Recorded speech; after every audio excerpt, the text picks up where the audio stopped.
Thank you. This is the April 6, 2022 Finance Subcommittee of the Brookline School Committee. We are going to start with the approval of the March 16th, 2022 minutes. Can I get a motion for approval? Thank you, Stephen. Second? Second. Thank you, David. Any questions or comments? Okay. David, how do you vote? Yes. Stephen? Yes. And I vote yes. Next item on the agenda is acceptance of grants. There were two grants. One was, let me find it all again. Sorry about that. One was from the State Department of Public Health for $80,000 for workforce investment, which I believe was fully on 1.5 nurses. And then there was $10,000 from the Brookline Community Foundation for safety net grant. In the documents we got, Donna, there wasn't any information about what the $10,000 was to be used for. Do you have that information? Let's see. So there were a couple of, Go sorry, ahead. go ahead. No, you go ahead. There, Michelle McClone had sent over an email. She had applied for a larger amount, but was awarded the 10,000. So the two items were to continue high quality community program to the citizens of Brookline through hybrid offerings and to expand some offerings. The second was to provide financial aid to individuals and families who qualify. So those were the two items. Okay, thank you. That's really helpful. You're welcome. Helen, did you have a question or are you all set? Okay. I'll move favorable action on the grants. Do I have a second? Second. Thanks. Do either of you have any questions before we proceed to vote? No? Okay. Stephen, how do you vote? Yes. David? Yeah. And I vote yes. Next item on the agenda is the FY22 budget update, but we'll skip that for now since Sam is not here, right? He hasn't joined us. Nope. So I'm going to go on to FY23 budget update. I just want to give a little bit of recap for those who haven't been, or just a recap for everybody's benefit. So we went to advisory subcommittee, school subcommittee on March 17th. And then we had there was a second meeting of the subcommittee on the 23rd, I believe it was.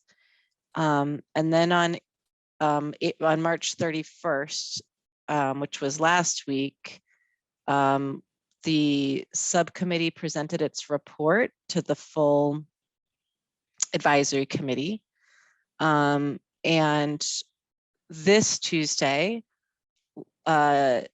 Superintendent Guillory Linus presented to the full advisory committee, including responding to specific questions that had come from the full advisory committee that hadn't come up in the questions that we had discussed with the school subcommittee.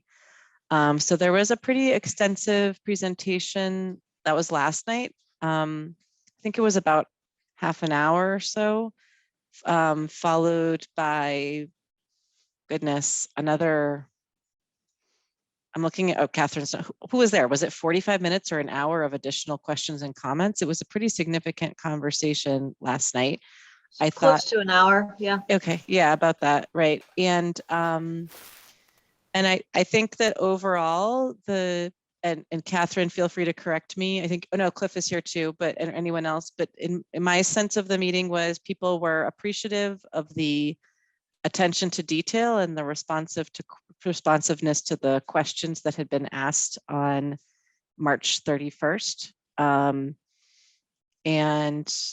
then the conclusion was that there was a vote to table any vote on the budget until April 21st, which is after the select board will is scheduled to do its vote on the initial ARP allocations, which to the best of our knowledge is April 19th. So did I miss anything that anyone who was at AC at any of the sort of at this week, last week, the meeting before, or the meeting before that? We've had four meetings in 4 weeks. Is there anything that I've missed in that sort of overarching story?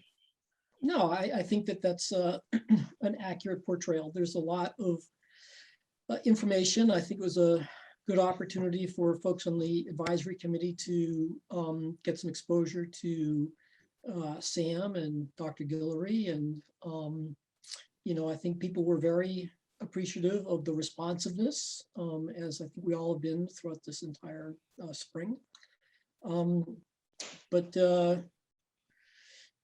Until we really get a sense as to what the select board may or may not do with the ARPA funds, it's hard to come back and recommend anything. And so that will be an interesting set of future meetings. Right. And the subcommittee motion wasn't particularly addressed at yesterday's discussion. It's just the whole thing sort of got tabled at this point. On that, Dennis and I were chatting in the chat box about what to do, and what I basically said to them is, I said, look, we as a group with the subcommittee, we didn't reconvene, and the motion we made is at the subcommittee meeting is really not a recommendation of any number. It's just a recommendation to tell people to continue working, which essentially is where we're at.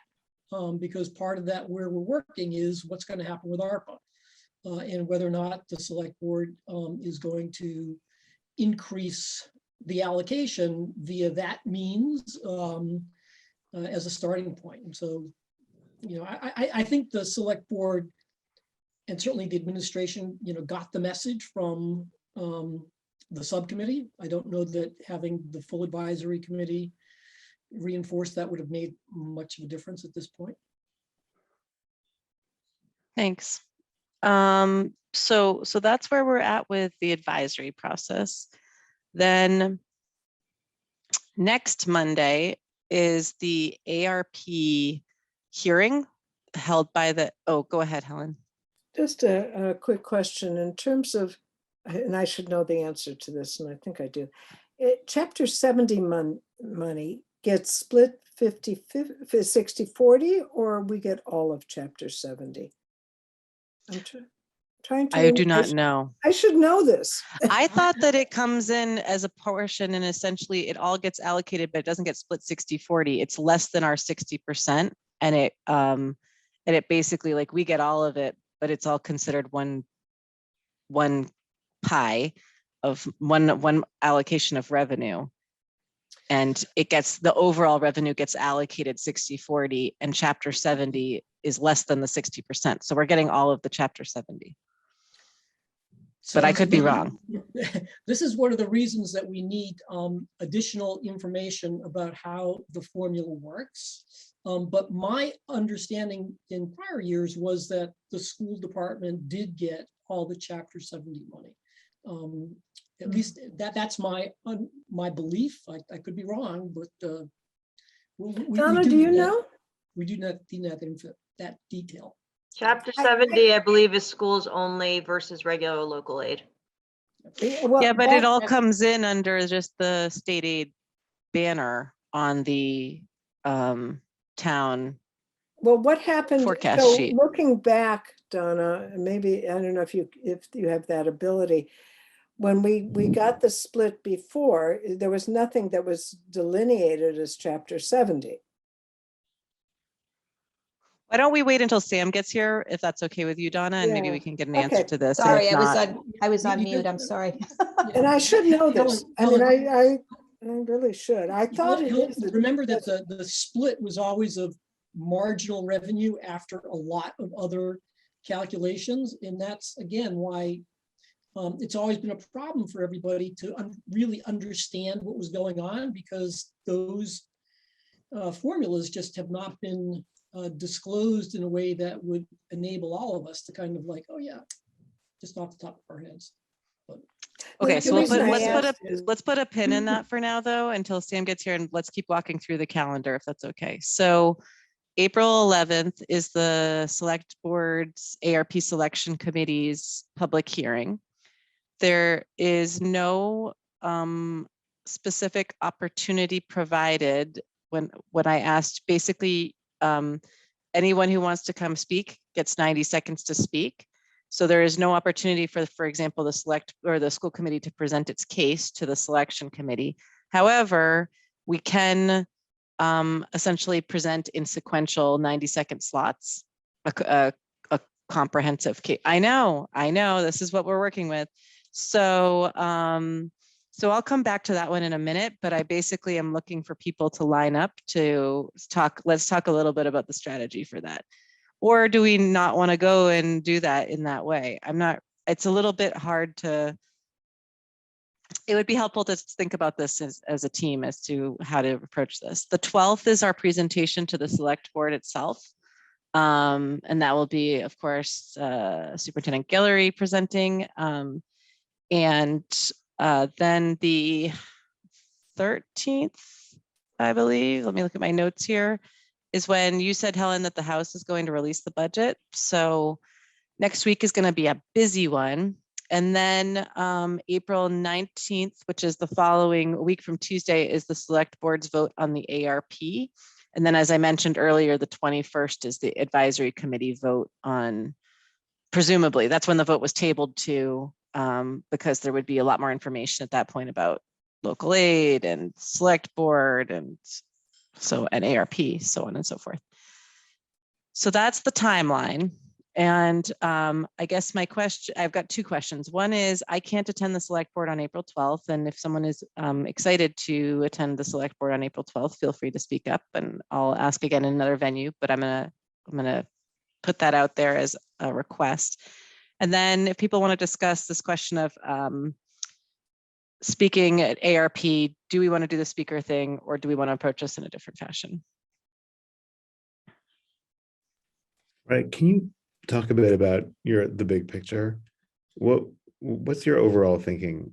Can you give me a foundation for what you're thinking about how we're moving forward right now? Is it a matter of more advocacy so that people better, I can't imagine that people need to better understand the consequences of cuts at this point, because I feel like it's been laid out pretty clearly, no?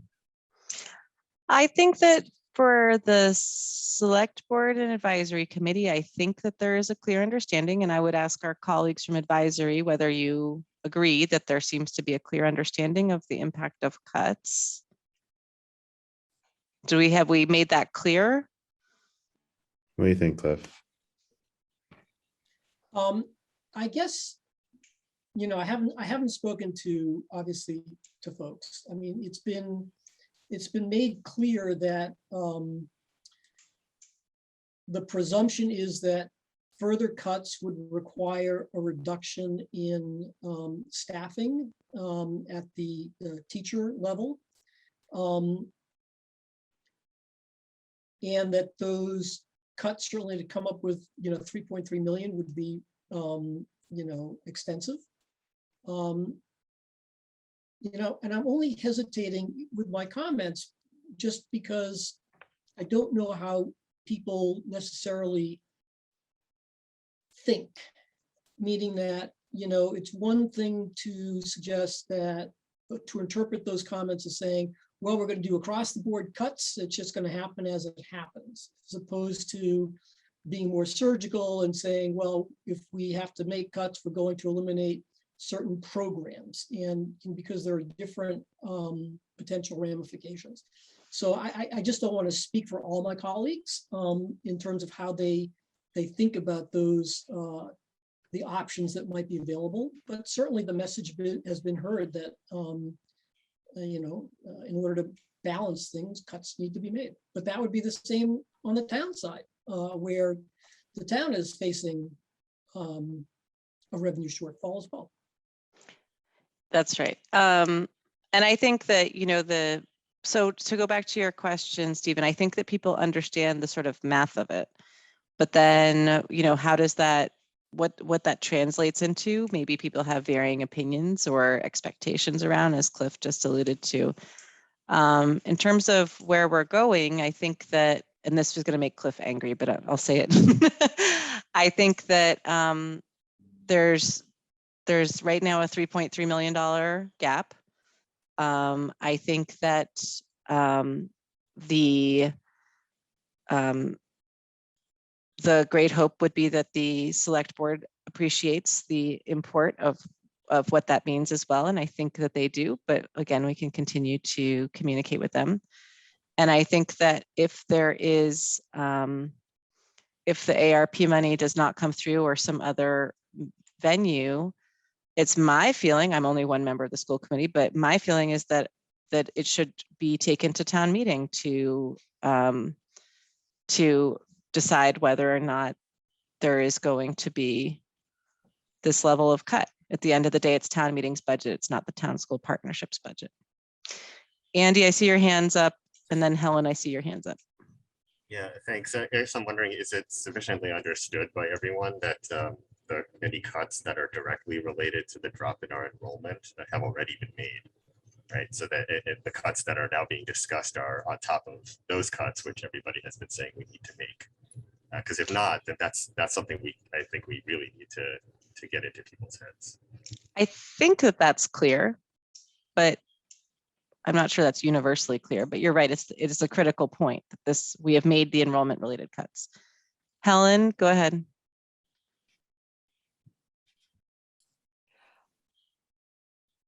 I lost it. I'm sorry. I had a thought. Hello, my apologies. No worries, Sam. We're just talking about Go the ahead. FY23 It'll come budget. later. Okay. I'm sorry. Are there any other thoughts or questions on what happens? Oh, I know what it was. Go for it, Helen. So the select people decide what happens with ARPA. Does town meeting have to approve it? No.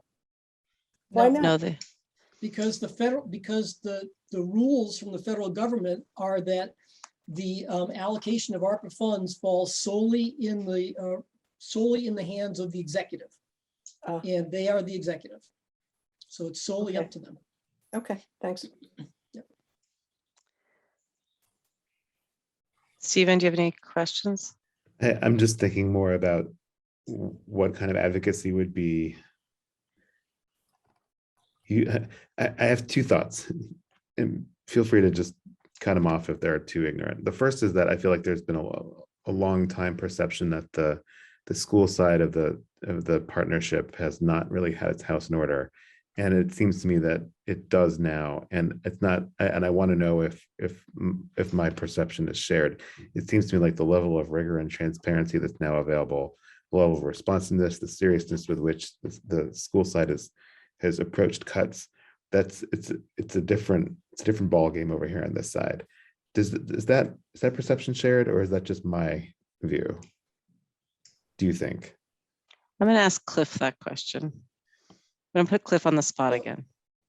Yeah, so this is one person's opinion, and let me just put it in context, okay, which is that,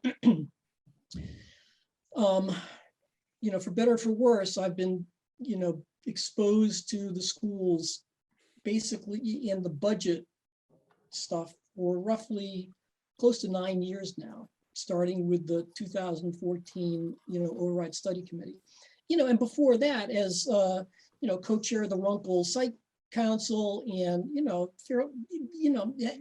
not so much on the budget side, but getting a look at the way schools were operating back then.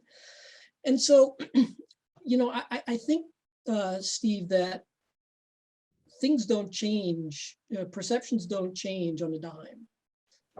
And well, I think that there's clearly, at least from my perspective, a difference in terms of what we're able to see right now in terms of detail. I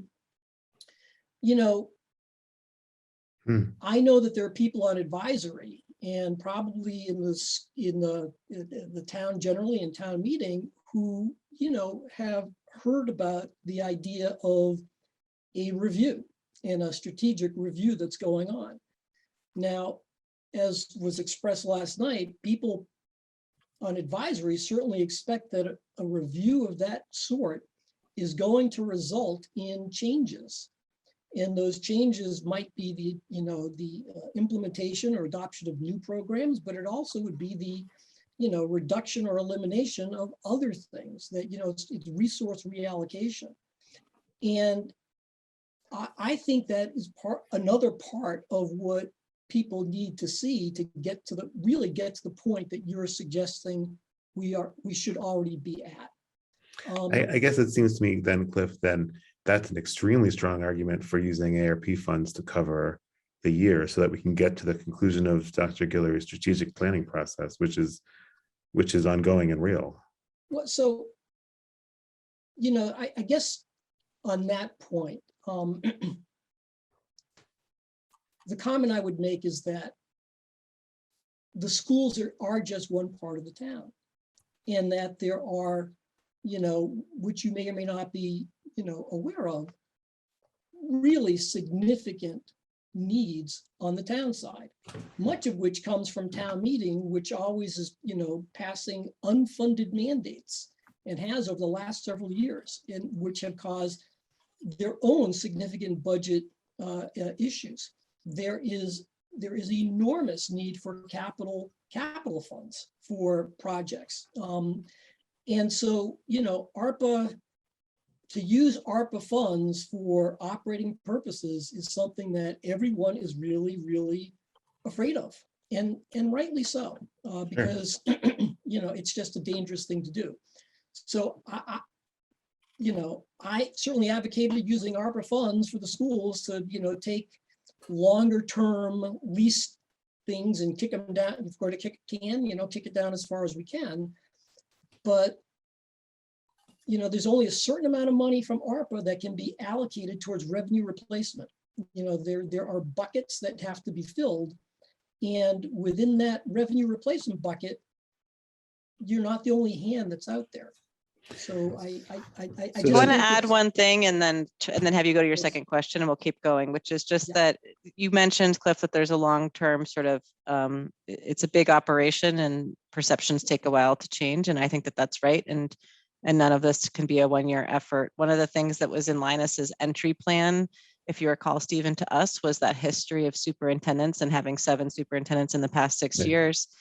And I think that, it will be great to move past a period of instability and into one of stability.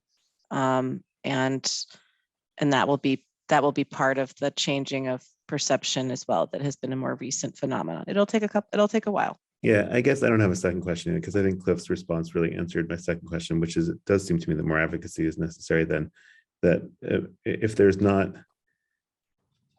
there just needs to be awareness that a major cut would make it very difficult for PSB to engage in a strategic planning process that results in different efficiencies or more targeted efficiencies, because the cuts essentially would have been made before the conclusion of that process. And then we'd be like stumbling forward without all of our limbs.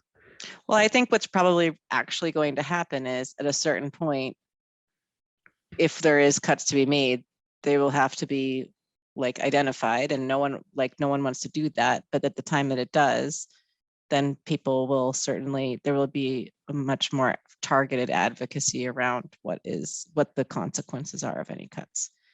And we have communicated, trying to communicate, and Newton is doing a better job of it for whatever reason of getting news coverage of what's going on in Newton. But I guess the Globe cares more about Newton. But that's, for once. I don't know. I feel like they get a lot more coverage and we don't, but it's similar issues happening in both places. Can I just go back to, I want to get an answer though on this question of, do people want to speak at ARP? And if so, how do we want to frame this? I have my own ideas, but I'd rather defer what I'm thinking and have people sort of like, does this feel weird, or does this feel, to me, it feels very weird to have to basically daisy chain our presentations together. I think John Van Scoyak's in the attendees. I don't know if John, you want to comment on this. If you do, maybe raise your hand and Robin can pull you over as a panelist to talk. Is that the meeting? I'm sorry, is that the meeting for the 11th? I'm the meeting. Correct. Okay. Correct. Robin, do you mind moving him over? And he's the one evaluating for that committee, the school requests, as I understand it. Right. And one of the 2 select board members on the committee, right? What can I help you with? The question is, so we're talking about April 11th and how the school committee should be thinking about the structure that's set up. We don't have the opportunity for a formal presentation to the committee. So is the only opportunity to essentially daisy chain school committee speakers one after the other? Is there a more graceful, effective way that we can agree on the presentation? To be honest, we're kind of making up the rules as we go along, and we are trying to anticipate how many people might want to speak. And we're going to obviously have a limited amount of time. My strong suggestion would be, that you form a plan for how much time collectively you think you might want to take. Is it 3, 4, 5, 6 segments of 90 seconds each?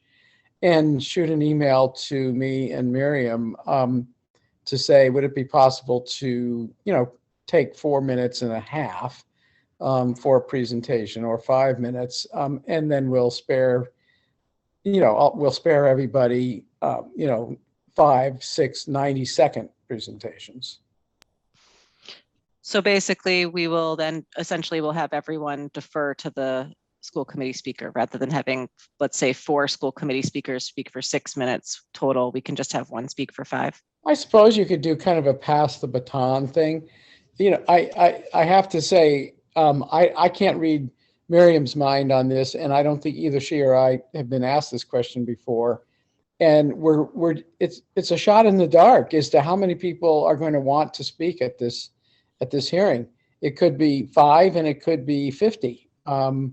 So we're going to have to be flexible in how we handle multiple requests on behalf of the same.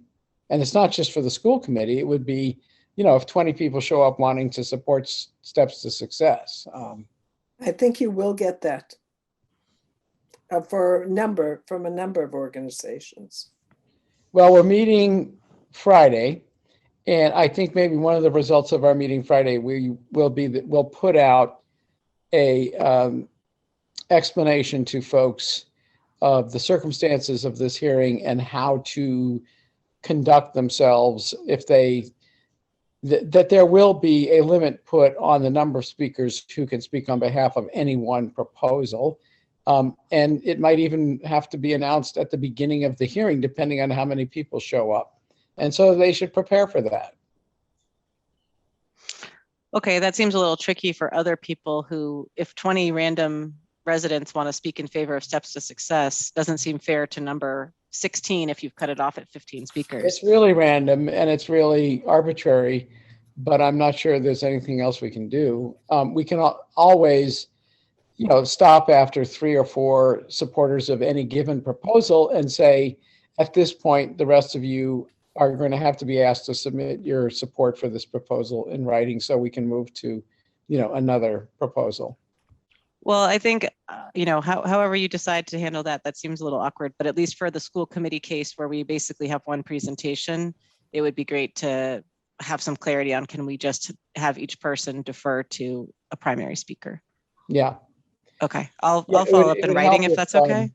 It would help if, my co-chair Miriam were also prompted to be thinking about this. She tends to be much more decisive than I am. So Yeah. we'll probably make a snap judgment on the question, and that might actually help us get to an answer quickly.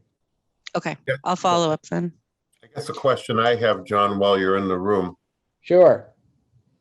I know at least based on the number of my last proposal on behalf of the schools that I think the number was resting somewhere around 70 how many proposals actually are in the, are up for consideration? Last time I looked, it was, I believe, 85 or so, 85, 86, something like that. Okay, thank you. Sure. John, do you have a sense as, or can you tell us how many proposals go for which buckets? And how much money is being allocated to each bucket? There is a suggested allocation to the buckets. At this stage, I've been paying almost exclusive attention to the proposals individually and what I sort of regard as their merits. And then I sort of figured we'll look later at what happens if you take this set of, X number of proposals. How does it break down in terms of the buckets? And does that fit what are the hoped for, allocations by bucket? I don't have that in front of me, Cliff. I don't think there's too much virtue in trying to second guess that. The school proposal is probably in a category of its own, because it involves, a relationship that involves revenue sharing over time. And it's almost impossible to extricate the discussion of the school's share of ARPA funds from the discussions that are ongoing of the revenue sharing.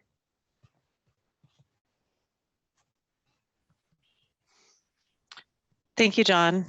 Was that elusively helpful? I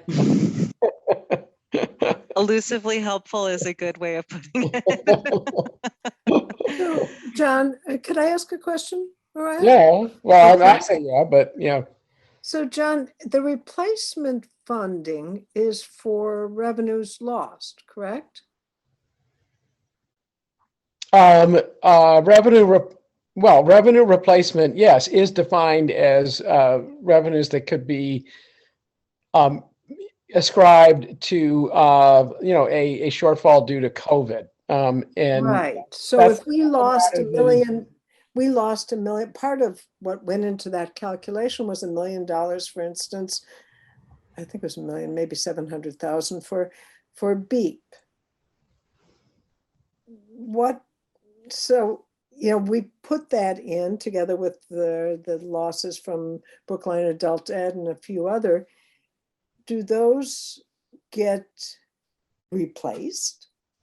Am I being? No, because two things. I'm pretty sure Melissa is doing a very careful, pencil to paper calculation of what would be the outside number for us to claim as revenue replacement. Right. And then you have to sort of look at all the proposals that really only could justifiably be funded as revenue replacement. In other words, they don't really fit, service to vulnerable communities or you name it. And then you got to figure out, like, if it's well in excess of the actual revenue shortfalls that can be claimed, how are we going to allocate the revenue replacement ARPA monies? Just like all of the other categories, there's going to be more requests for revenue replacement than there are revenue replacement monies that can be justified to the federal government. And the federal government has certain, I understand, has certain ways that you're allowed to calculate what actually was lost revenue. Right. And Melissa's perspective. Yeah, Melissa's trying to, within those guidelines, figure out what we could claim.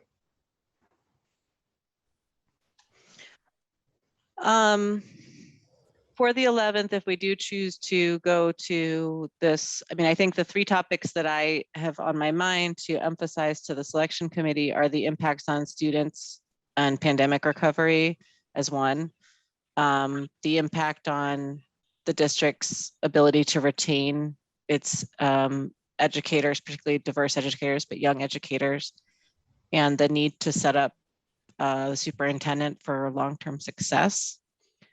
Are there other topics that the finance subcommittee thinks would be particularly important to highlight in a presentation to the ARP selection committee? The finance committee or the screening committee? I'm talking about the finance subcommittee thinks it would be important to highlight to the ARP screening committee. So you're not asking me? No, although No. feel free to tell me what you think the No, no, committee no. wants, what we I should think tell I you. I think I should bow out at this point. That's fine. Thank you, John. Yeah, and if whoever is in charge could take me off the screen, I'd appreciate it. Robin will do that. Thanks. Great, thanks. So I do think it would be important to mention that our budget was essentially flatlined for the last couple years instead of going up by the usual approximately 3%. Okay. I had that on there and took it out, but I'll put it back in. Other thoughts on what we might want to speak about?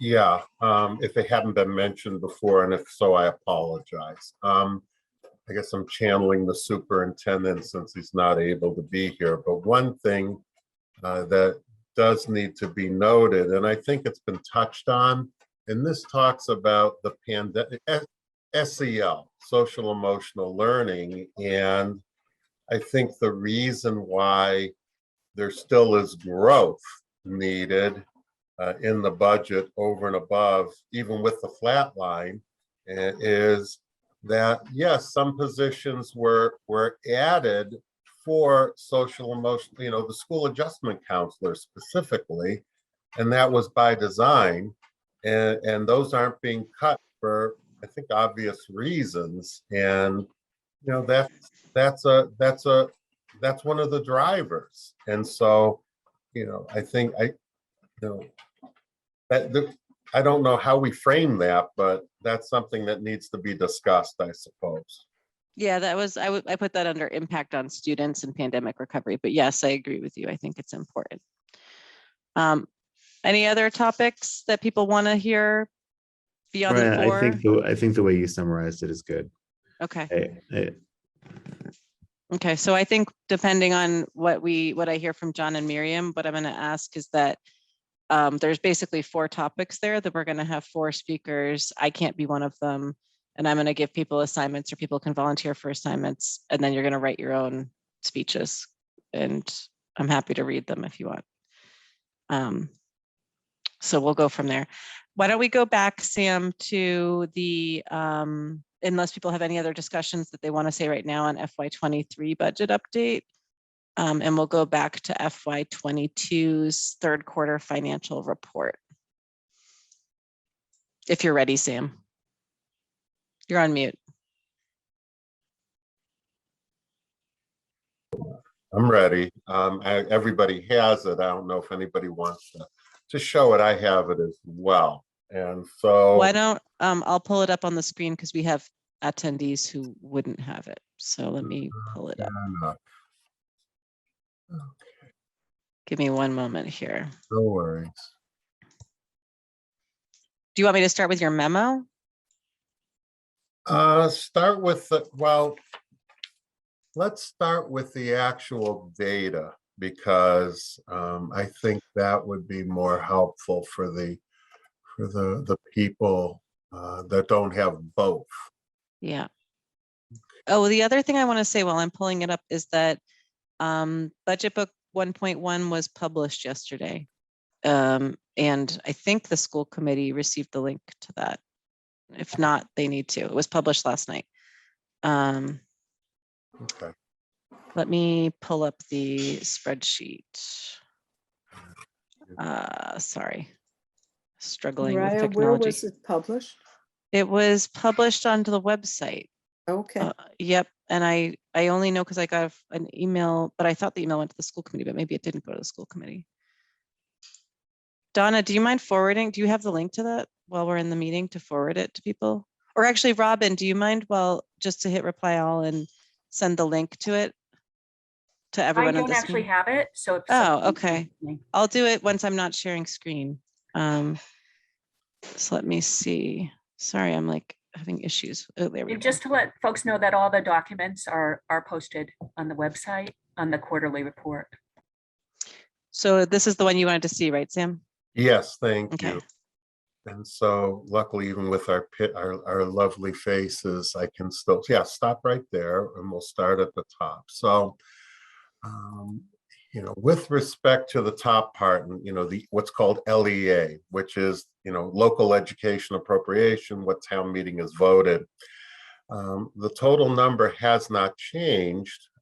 We have, with the extra roughly $1.2 million in the revisions column, we are sitting at, and that's the base for what the increase to the right now roughly 128 million ask for 23 is compared to the 121,066,547. At this point, we're 3/4 of the year completed, 75%, and we've spent about 72%. So we're largely on track to be fully spent. Given this is my first year in Brookline, it's faster spend rate than I'm used to because every other district pays people in the summer, they stretch the pay out. And so it lags much more than it does here. We're more on track on a straight line because of how we pay teachers here on a 21 schedule throughout the year. The area I'd like to and so again, the narrative just speaks to in written form, you know, that we spent 71.93%, both spent, expended and committed or encumbered. Expended and encumbered equal committed, 72% roughly. The area that, without looking too deeply, that might be of concern is in outside services. When you look at what's expended and committed, we're over 101%, and generally that's bad. And here it would be bad, except we're really in good shape because in that line is both out of special education, out of district tuition, and out of district transportation. Out of district tuition is overdrawn. However, we have money capacity, I would call it, in our special education circuit breaker special revenue fund. That's near the bottom of the special revenue funds in the major. It's the next to the bottom. Currently, there's a balance of $1.25 million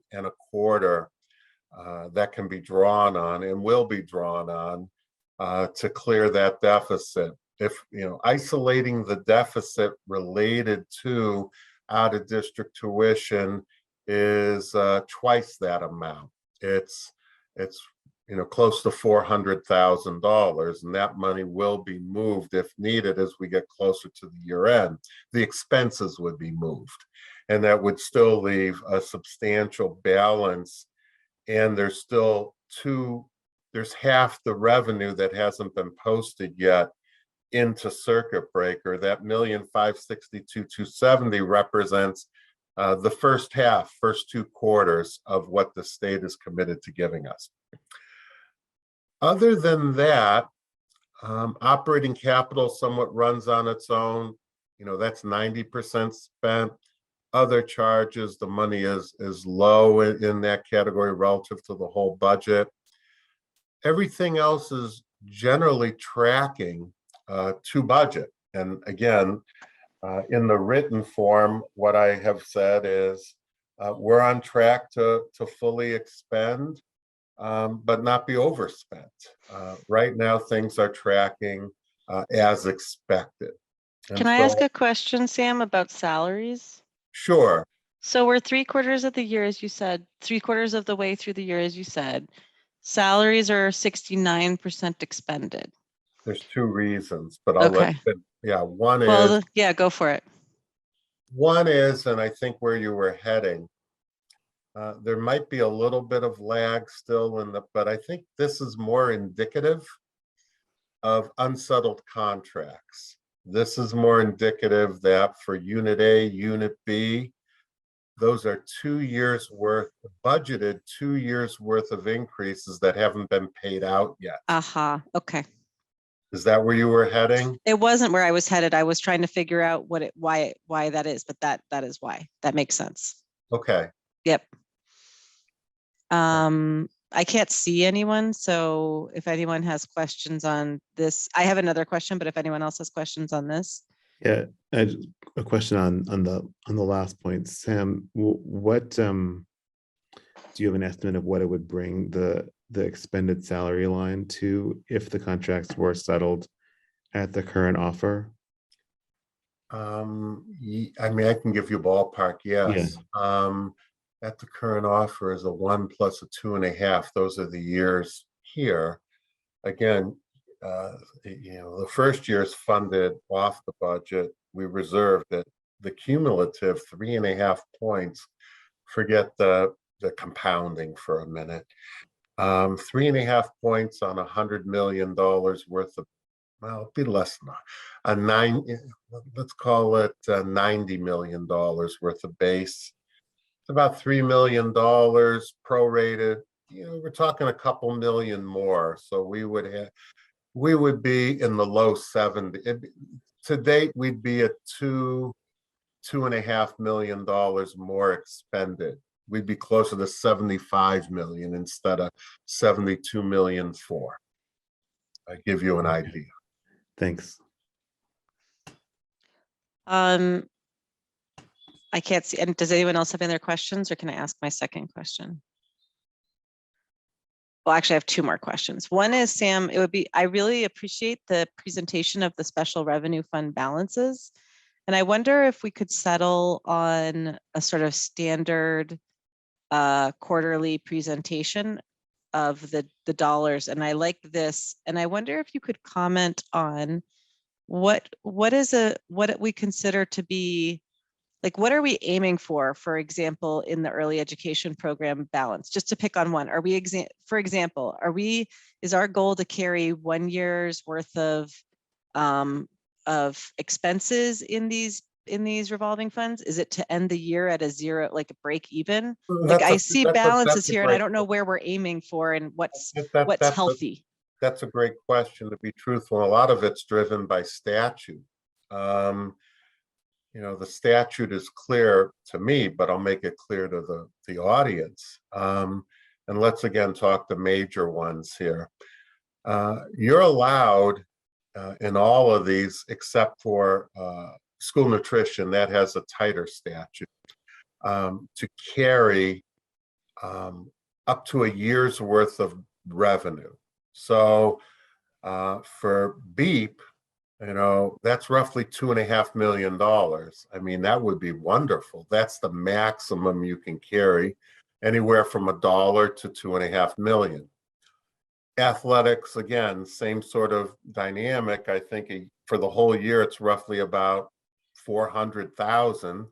So that's what you could carry, 400,000.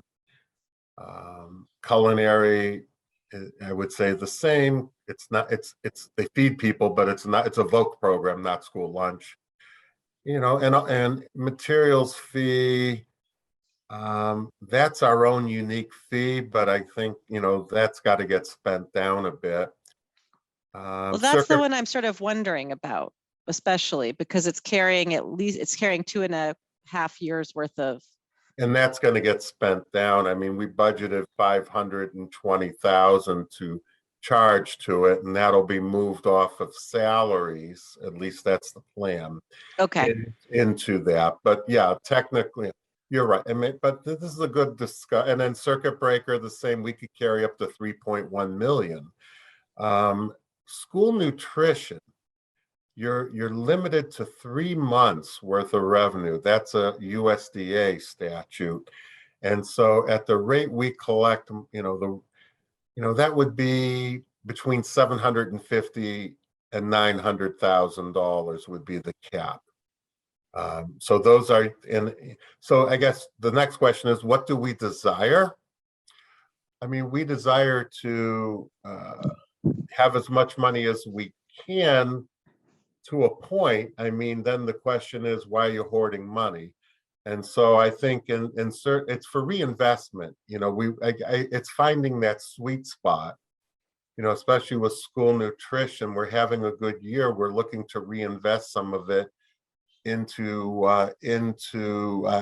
deferred maintenance and into marketing for the time that maybe next year that everybody doesn't eat for free, and we're going to have to find another way to keep participation up rather than saying it doesn't cost you anything. I think it would be helpful if the report did include sort of the minimum, the maximum, and the, as you say, Sure. the desired state. That would be valuable to sort of Sure. provide that level setting for people. Thank you. Sure. And then my other comment is the other special revenue funds are at a negative $700,000 Well, balance. that is spoken to in the report. narrative, but I think I'll speak to it now. First of all, if you subtract, cash is not negative. It's overdrawn, but cash isn't negative. Reason being 767,000 is encumbered, not spent. So it's technically 50 grand in positive cash, but what's not, and why I attached it in a separate document, is we've made draws. These are grants, primarily our entitlement grants. And so we have drawn, I'm just eyeballing here, between our special ed cluster of grants and our title grants, we have drawn special ed clusters about 700,000 alone. And the title, I mean, it's about $1.25 million. So once those monies post, it will clear that both for balance and for cash. You've submitted the claims, but they haven't returned from the government. Is that The correct? cash draws, that is Yeah. correct. Okay. Do you want me to flip it over to the memo itself? Sure, but I think Helen has her hand. Oh, sorry. Go ahead, Helen. I'm sorry to bother you, but so these are what in the past we used to call revolving funds, correct? I don't know what you used to call them before in my life. In my past life to Brookline, I've called the top stuff revolvers and grants. Everything's coded in Brookline as a Yeah. special revenue Okay. account. No, that's exactly with the revolving funds like BEEP, like the food, athletics, but there were more of them than just what I see here. I mean, we had, I I think. think they're all under other, Helen. They're smaller, all under other? Yeah. lost books would be a smaller one. I think we have Right. we have 62 of them.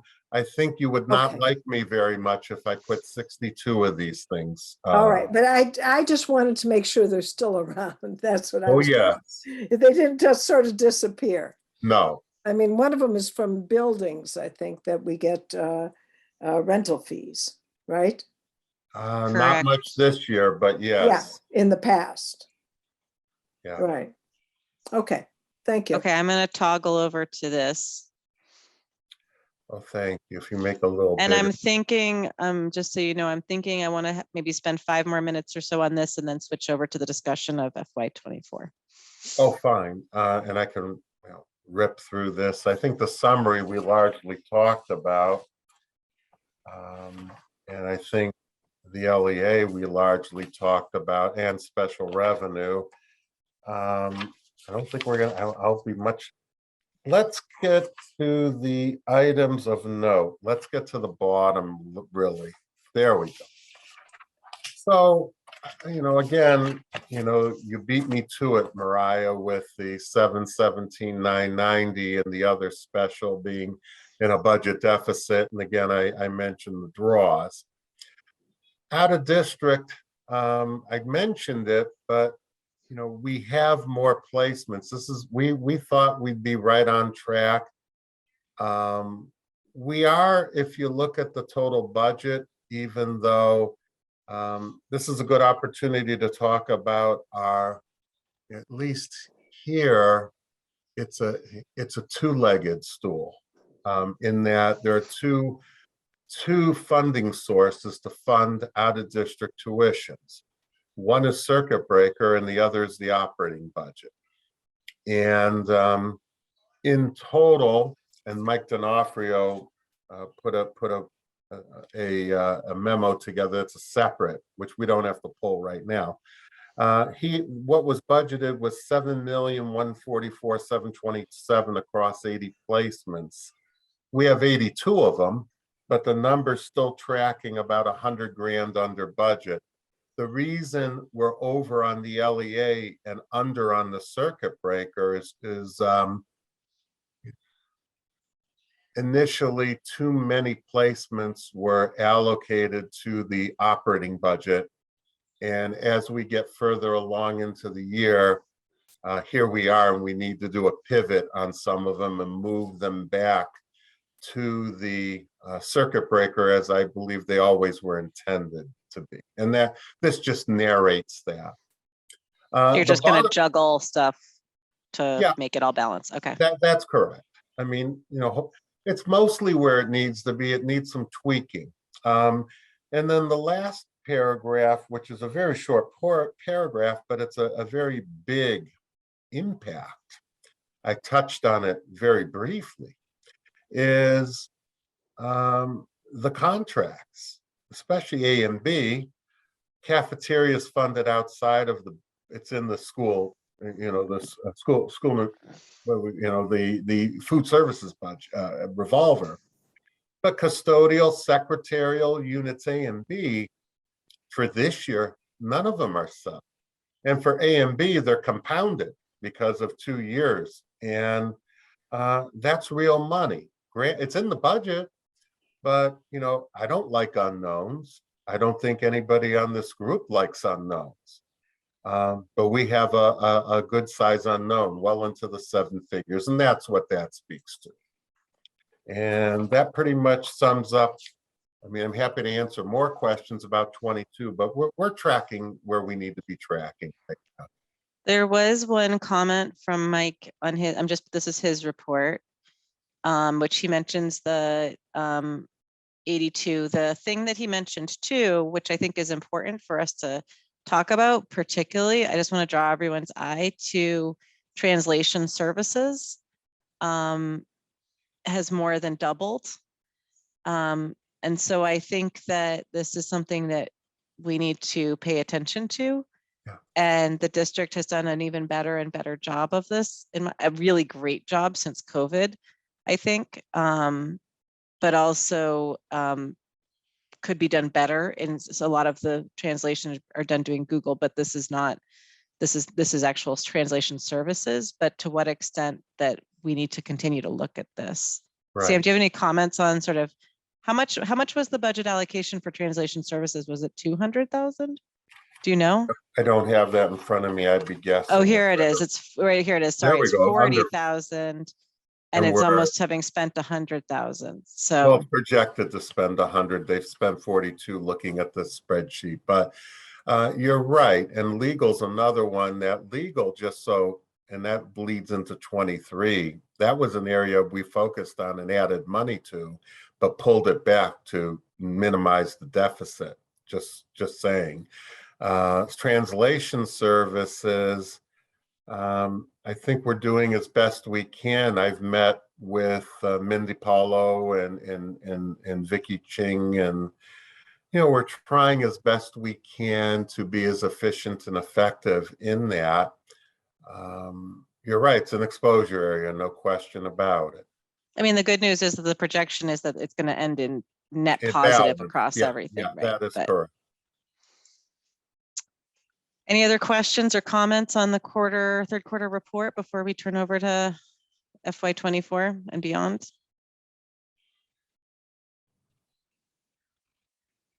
Thumbs up from Stephen. Thank you, Sam, again for the. Yeah, Mariah, it's Suzanne. I'd like to just say thank you to Sam for putting us in a place where we're not still holding our breath and living in fear that we're not going to make the end of the year. So just thank No you, Sam, worries. for My pleasure. No making worries. this make sense to us and for making it work. Thank you. Yes, exactly. It's great reports, and it's nice to be able to talk about the opportunities to have a standardized report and have great conversations. So thank you to you and the rest of the team, particularly Mike, for his memo as well. And Donna, thank you. And Donna, of course. Thank you, Donna. So we're going to turn it back now to, or forwards, I guess, to FY 24. And I sent well, first off, before I pull up this draft memo that I sent, I want to take the pulse of people who are here. If you got the chance to look at that or how you want to proceed with this. Helen, particularly if you have any historical memory that you might share of how this process might have been initiated from the school side in the past, that would be valuable if you remember. I wanted to have time to reach out earlier and ask her if you could think about it, but I ran out of time.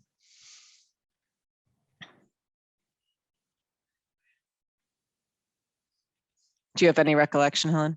No? Okay, that's okay. You're on mute, so. Said maybe as we're talking, something will come to me. Okay. Susan may also have some thoughts. Yeah, unfortunately, she couldn't join today. Yeah, I know. David and Suzanne, you weren't around, or were you for the last override? I was not, no. No, Suzanne may have been in her first year. No, I think it didn't happen. I think, you know what, now that I'm thinking, there was the FPAC that happened. And from What's an that, FPAC? it was an FPAC, or the last time it was had a different acronym. Cliff, help me. BFAC? No, BFAC? Not BFAC. What's FPAC? Was the FPAC? This was, maybe that was So the Mariah, first override. I'm sorry. It was, you know, that are you trying group. to, I'm sorry to interrupt. Are Go you ahead. asking how it is that the school department came up with its request? No, what I'm asking is when we sort of initiated the process, I went back and did a little bit of Googling and saw that like in 2018, Sean had gone to present the advisory committee sort of position to the select board. And that was in spring of 2018, March of 2018. And I thought that Susan had told me that maybe for 2015 that the schools had been the one to initiate a request. And I'm just sort of curious about, like, I did put together, which I think you probably saw, Cliff, or at least it was sent to you, this draft of a memo to the select board to request that this be considered. But I'm just sort of, I'm wanting to place this in a historical context and see if it's way out in left field or if it aligns with previous processes. So Sean's memo in 2018 was after the override study committee did its work. So it was after the school committee would have gone to the select board the prior year and made a quote unquote request. You know, I guess what thinking back to 2014, and this is probably what happened in 2017 as well. You know, the school committee came up with a number that constituted, at least in my mind, you know, a wish list. You know, went to the select board, and the select board put together an override study committee for each of those. I mean, the 2014 one was an extraordinarily robust endeavor with, you know, frankly, great group of people. And, you know, in neither year did the school committee get everything it wanted. And in neither year were whatever revenue was raised, you know, did not come 100% from an override. There were always other revenue sources, whether that be marijuana, you know, in like 2018, or Parking stuff. Yeah, we're going back to 2014 with building rentals, speaking of what and Helen said, yeah. lots of different things to try to come up with revenue over a period of time. So, you know, I don't know how the select board's going to would do anything this year once you come in with the number. But, you know, I guess if I were in your shoes, I would have put on, if I were to be sitting on the school committee, what I would be coming up with is, looking at, okay, I want to take a look at the next 3 to 5 years. I mean, historically, Brookline's done things in kind of 3-year chunks, at least over the last decade. But before that, it was probably longer between overrides. And say, okay, here's what we think we might want. And, go to the select board and try to justify it.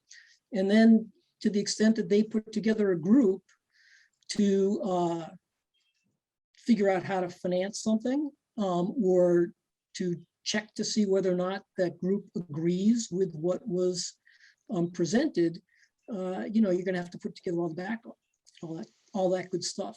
The difference this time is that while all operating overrides that I'm familiar with have included something for the town, because politically that is, the best approach in order to maximize support. This time around, the number from the town is going to be pretty big. And so for everybody, it comes around to an issue of, okay, what can we really expect voters to approve given everything else we're asking from them? And how does that go into tempering what we're going to ask for? But that's my 2 cents. Or putting it out there for the voters to decide. I mean, people need to, but yes, that's a decision that needs to be made. With that, so I'm going to pull up the memo that I drafted earlier, and I just made a couple edits to it using track changes based on what you were just saying, Cliff. I'm sorry, one thing I would just have in the back of everyone's mind is looking at, as a percentage of the existing tax base, what were the requested operating overrides back in 2015 and 2018? And I think, not when I say requested, what actually got put on the ballot, I think it was somewhere in the 3 to 3.5% in both years. And so that, I don't know if the select board, if they even decide they want to put something on the ballot, whether it be in 23 or 24, if they're going to use that as a guide, but that's also something that everyone should be thinking about. Right. Yep. Well, I think there's what the select board wants to do, and then there's what the school committee in its sort of role as leaders for what is the right thing for the school system should do and advocate for. And we don't have to do their cutting for them. Yeah.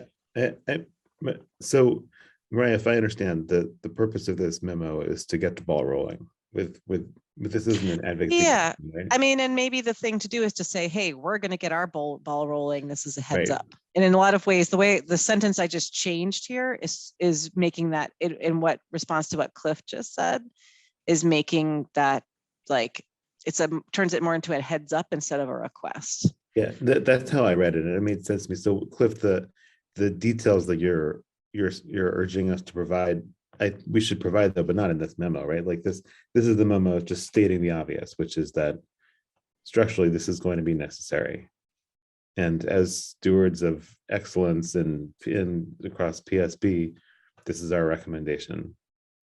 We'll follow up with further details. Right? Like that's what this is saying. Can I? Yeah. I think that you guys should do what you feel you have to do. You're elected to do certain things, so. Can I share a thought, if I may? Please.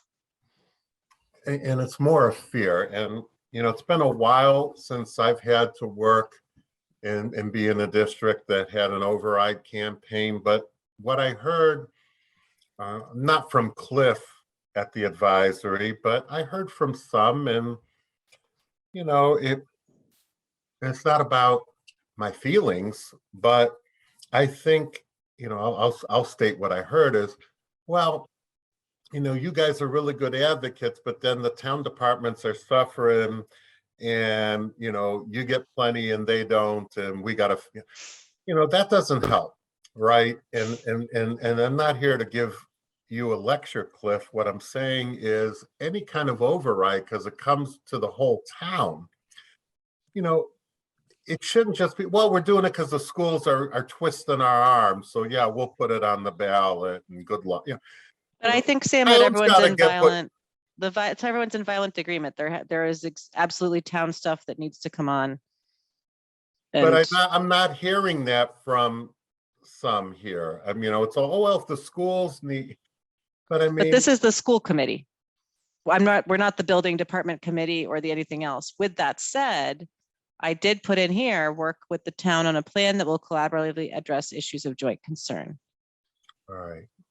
But because I don't think that we should be saying, it's not up to the school committee to say, and by the way, you should fund, the Fixing the DPWs, trucks, yeah, right, trucks, exactly, whatever. fixing the DPW. That's outside of our responsibility, and it would be, in my opinion, inappropriate as an official body to do that. But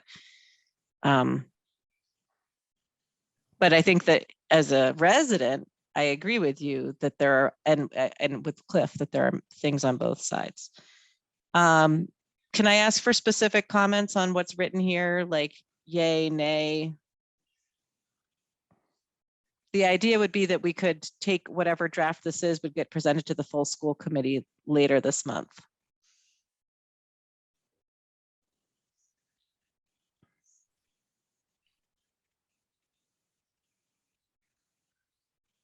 Well, I'll put in my 2 cents, Mariah. I think it's strong. I would just make it even shorter. I don't think we need justification and rationale in this. I think a short acknowledgement of the structural deficit is sufficient. So the second paragraph, I think, felt like it was not necessary for this memo if the purpose is to get the ball rolling. Well, I hear you, and yet this is also an educational memo to other people who read it. I heard, and I also just talked over somebody who was going to say It something. was That Oh, was go me. I was going to say that I agree that that paragraph is a really good reinforcer for those who've seen or heard it, and will be probably a first impression for many people. I agree with Mariah that it's very important that we create the context for sort of the general public, because this provides a really nice snapshot of the situation that we face without going into too much detail. It's digestible, but it really summarizes very well the external pressures that we are being confronted with. And while the select board knows that, the general public does not, and even town meeting doesn't necessarily know. So I think it's important to reinforce that message. So I hear that point. I would suggest then restructuring the second paragraph to more directly address the general public, and state in the first sentence of the second paragraph, as you know, we have a major structural deficit in PSB, and it's caused by this factor, and it's ameliorated by this and worsened by that. Just because we're diving into the details without stating the headline. We face the major, the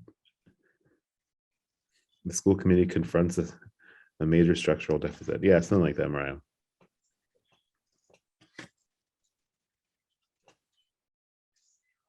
Andy's got his hand raised, Mariah. Have at it, Andy.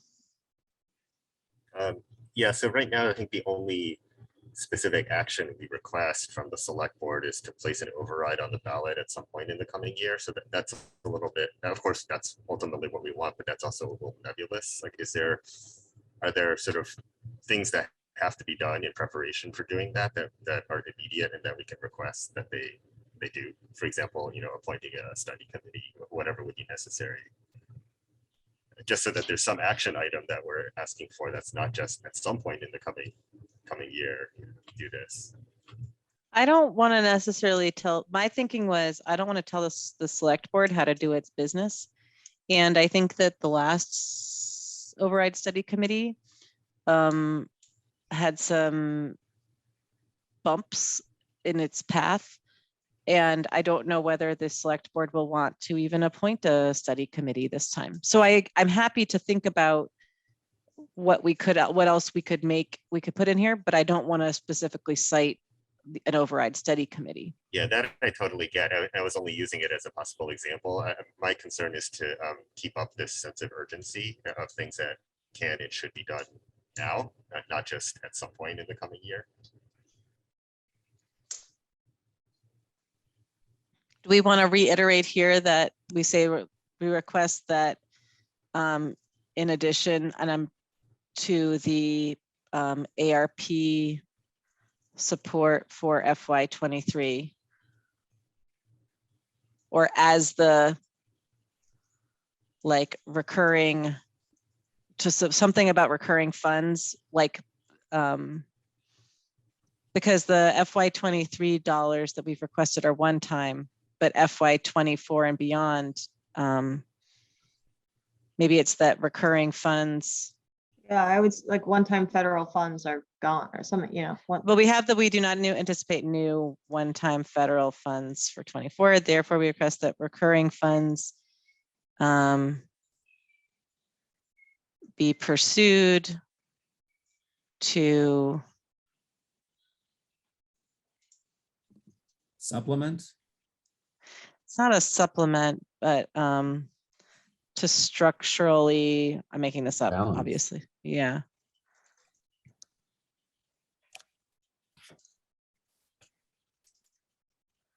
Something like that.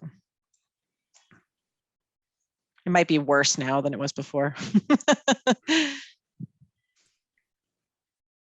Yeah, I mean, if this is meant to be responding to what I was saying, then it's not. This is not what I had in mind. No. I think it's actually weaker. Yeah, so let me delete that. If there's no particular action that we would ask the select board to consider, immediately, then that's all right. There's no need to mention it. I just thought that if there was, let's mention it. Yeah.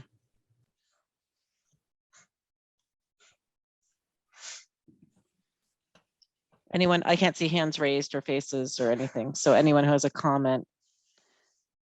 And also if anyone from the public, I assume the public is still here, wants to make a comment, they can raise their hands, of course.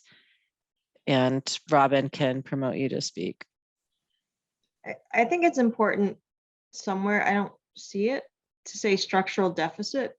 I know we say pressures, but I don't think that anywhere that we've said, we've talked about the structural deficit and the FY24 cliff in a way that Yeah, I agree with that though. is sort of clear to the public. I think it's maybe, Mariah, if we just say it, as you know, PSB faces a substantial structural deficit. We've taken measures X, Y, and Z to address that in FY23. However, So is this, I'm not sure though that the phrase structural deficit means much to people who don't already have some sense of what's going on. It's a bit jargony. it is, how about just deficit?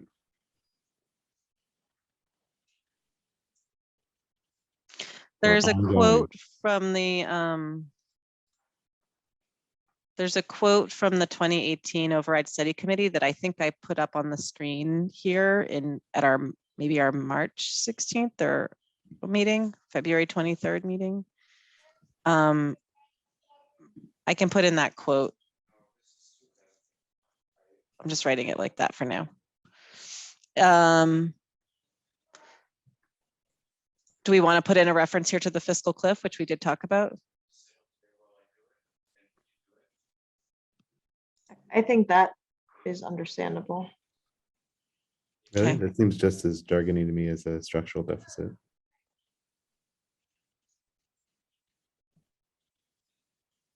However, I think a substantial deficit or a substantial ongoing deficit or year to Well, we year can deficit. say something like,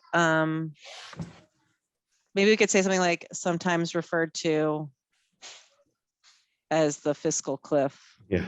Or structural deficit. That sounds good.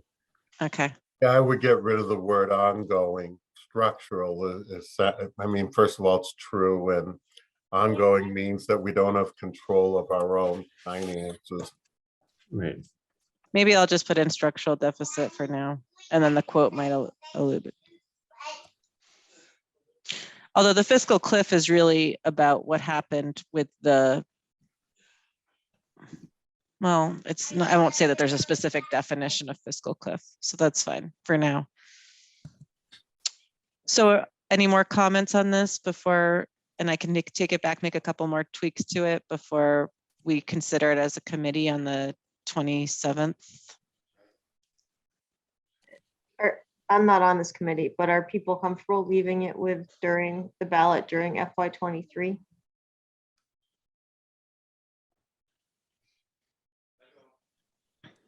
As opposed to what? What would you? A specific, right? There are 2 fall elections. Yeah. You know, there's a special election option, which obviously costs the town money and they don't like. There's spring, which gets fairly late in the budget season. I think that in the conversations I've had so far, there are definitely people who have strong preferences for any one of a flavor of November, September, October, May, special election, because there's a whole bunch of different, there's at least 3, as you said, scheduled elections next year. While maybe people have their own specific preferences, we could name it here, or we just, at the end of the day, I don't think we care primarily about that. We just need it done at some point. That's also the impression I have from my conversations. It's better to keep a big tent at this point about when exactly the vote takes place. Let's see an attendee has a hand up.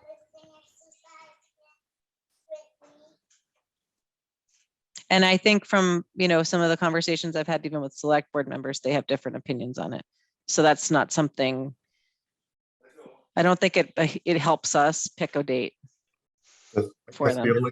The only thing I would say is we know also that there's debt exclusion overrides on the horizon, and some, at least with the MSBA, it's tied to within a certain period of time of a project funding agreement. So, and I don't know whether it's better or worse to tie or not tie a general to a debt exclusion.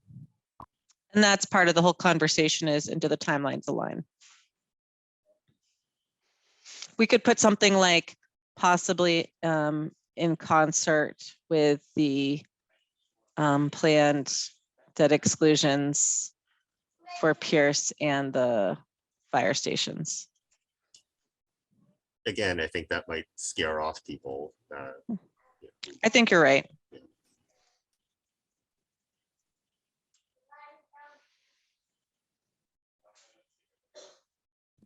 I really don't think that we need to dictate the precise timing. I think it's enough that we're saying for FY23, and then let the select board strategize about when would be the best time to do it.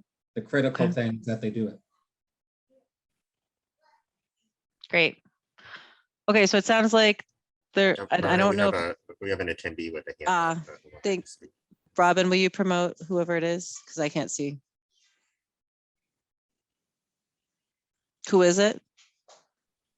Carolyn Fall. Oh, okay. Hi, it's Carolyn Fall. Hi, go ahead. Can you hear me? Yes. Oh, I'm just watching this with interest. And I guess I would just say, whether it's helpful or not helpful, as an outsider, I'm not on the school committee or any committee, but I am a town meeting member. My feeling would be with what Val brought up, the timing. I think it's important, and with what Sam brought up, the question of including imminent debt exclusion asked. I guess as an outsider who doesn't have sort of a political, strategic need here, when I hear like we don't want to scare people off, it sounds political, and I'd be looking for, as a taxpayer, as a town meeting member representing my neighborhood, I'd be looking for like as much clarity and transparency as possible from the get-go for all of this, because, and I think it works. At the end of the day, that works in everybody's best interest to just be as clear as possible about what the asks are going to be and timing. So that's my 2 cents, but I don't want to take your time. Thank you. Thanks, Carolyn. I'm going to stop sharing for now. And just to respond, I think that my feelings more align with Carolyn's about stacking it all up so that people can see, and also because campaigns are incredibly difficult a huge amount of work to run. But again, that's I think a little bit different from essentially sending in our FYI. And the timing will depend also on when we provide the information. In some sense, it can't happen until we do our part. So Andy, go ahead. Yeah, I mean, just to be clear about what I meant about not wanting to scare people off, I think, you know, the timing of the debt exclusion votes seems to be, we don't have a whole lot of choice about that. Like those will be in November, almost certainly. Whereas people have, you know, many different ideas about when would be the best time to hold an override vote. So I just don't want to be assuming that, you know, appear to assume that they should necessarily be held at the same time. Thanks, Andy. Okay, so any last comments before we wrap it up for tonight? Okay, well, I want to thank you, Sam and Donna, again for the reports, and I will, as I said, reach out to John and Miriam to just get more clarity again on exactly how we can best present on the 11th, and this draft letter will come back to the full school committee later in the month. Thank you, everybody. Have a good night. Thank you. Good night. Bye-bye.